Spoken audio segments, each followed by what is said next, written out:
A school trip is a rite of passage, a treasured memory of youth filled with excitement, friendship, and a first taste of freedom from the watchful eyes of parents.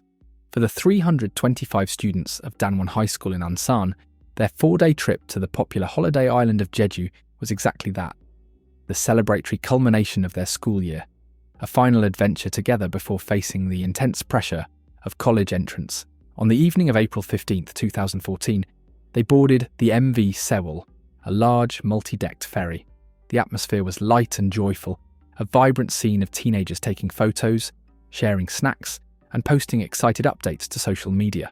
The ship itself, a 6,800-ton vessel, seemed perfectly ordinary, a routine part of South Korea's extensive domestic ferry network.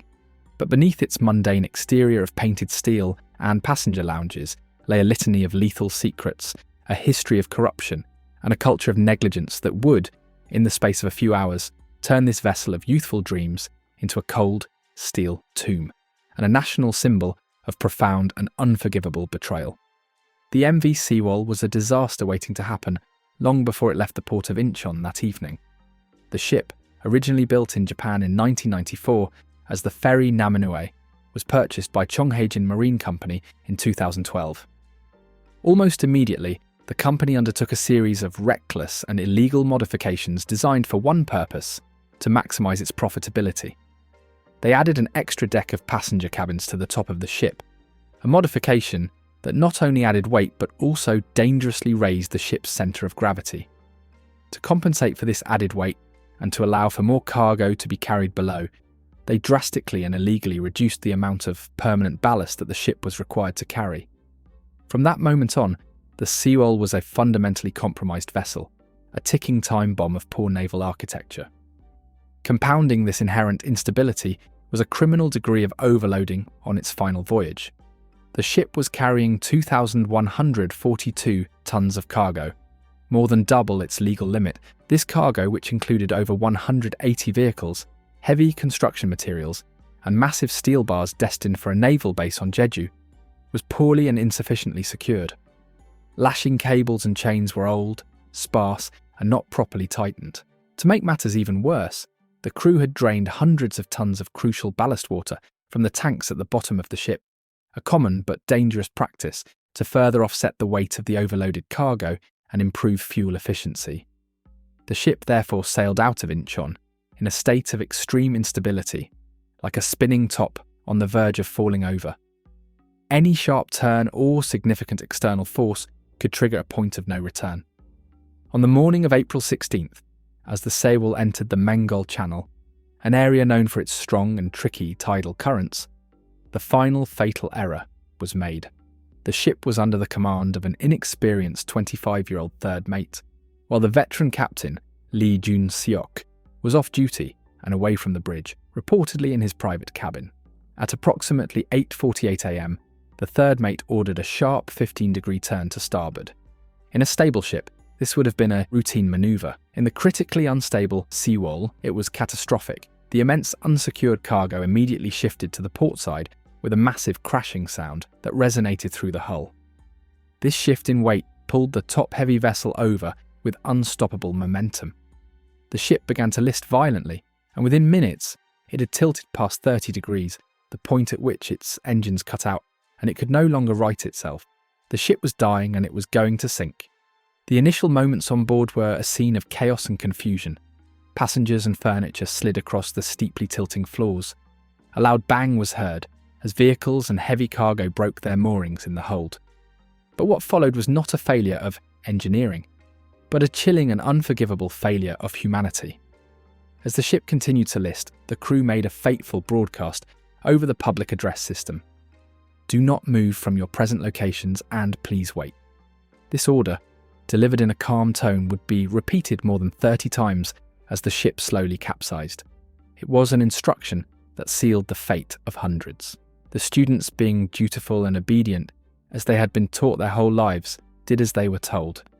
They stayed in their cabins and lounges deep within the vessel. Mobile phone footage recovered later shows them initially joking, putting on life vests and trying to make light of the situation, confident that professional adults were in control and they would soon be rescued. Their conversations were filled with the heartbreaking trust of the young. As the angle of the list became more severe and seawater began to seep into the ship, their light-heartedness turned to fear, then to terror. They sent text messages to their parents, final declarations of love from a metal trap. "Mum, I love you. The ship is tilting too much." They were trapped by their own compliance, following orders from a command structure that had already abandoned them. While the students waited for instructions that would never come, Captain Lee and the majority of his senior crew were engaged in a shocking act of cowardice and self-preservation. Instead of organising an evacuation or trying to reassure passengers, they gathered on the bridge, made a brief and ineffective distress call, and then planned their escape. They changed out of their uniforms into civilian clothes to avoid being identified, abandoned the bridge, and were among the very first group of people to be rescued by the arriving Korean Coast Guard boats. They stepped off the dying ship, leaving over 400 people, most of them children, trapped inside, still being told by the ship's automated broadcast to stay put. The official rescue operation was plagued by inexcusable confusion, incompetence, and inaction. The first Coast Guard vessels on the scene did little more than circle the stricken ship, pulling the fleeing crew and the few passengers who had managed to climb onto the exterior from the water.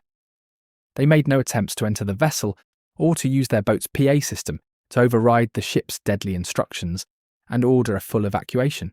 The crucial golden time, the first hour when a large-scale rescue was still possible, was squandered. In stark contrast, civilian fishing boats rushed to the scene and with immense courage rescued dozens of passengers who had disobeyed orders, smashed windows, and jumped into the sea. The fishermen showed more initiative and bravery than the trained professionals. Over the next 2.5 hours, the world watched on live television as the MV Sewol slowly rolled onto its side, its white hull exposed, before its bow lifted briefly, and it sank completely beneath the waves, taking with it the hopes and lives of those trapped within. The final toll was devastating. 304 people died. Of the dead, 250 were high school students. 9 bodies were never recovered. Only 172 people survived, the majority of whom had defied the order to stay put. The aftermath plunged South Korea into a period of intense national mourning and profound seething anger. The slow, grim recovery of the bodies, watched by grieving families camped out in a gymnasium on the nearby island of Jindo, became a daily spectacle of grief that lasted for months. The disaster exposed deep-seated issues of regulatory failure, corporate corruption, and a societal culture that prioritised profit over safety. The public outrage was directed not only at the ferry company and the crew, but also at the government and the media for their mishandling of the crisis. The captain and his crew were arrested and put on trial. Captain Lee Jun-seok was ultimately convicted of murder through willful negligence and sentenced to life in prison.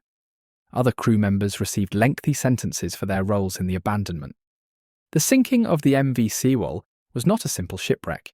It was a multifaceted social disaster, a story of a nation failing its youth in the most fundamental way imaginable. It remains a deep, unhealed wound in the South Korean psyche, a testament to how a chain of greed, incompetence, and breathtaking cowardice can converge to create a tragedy so heartbreaking it defies comprehension. The echoing instruction to stay put serves as a chilling epitaph for the hundreds of young lives lost, and a permanent indictment of the adults who chose to save themselves while leaving the children to die.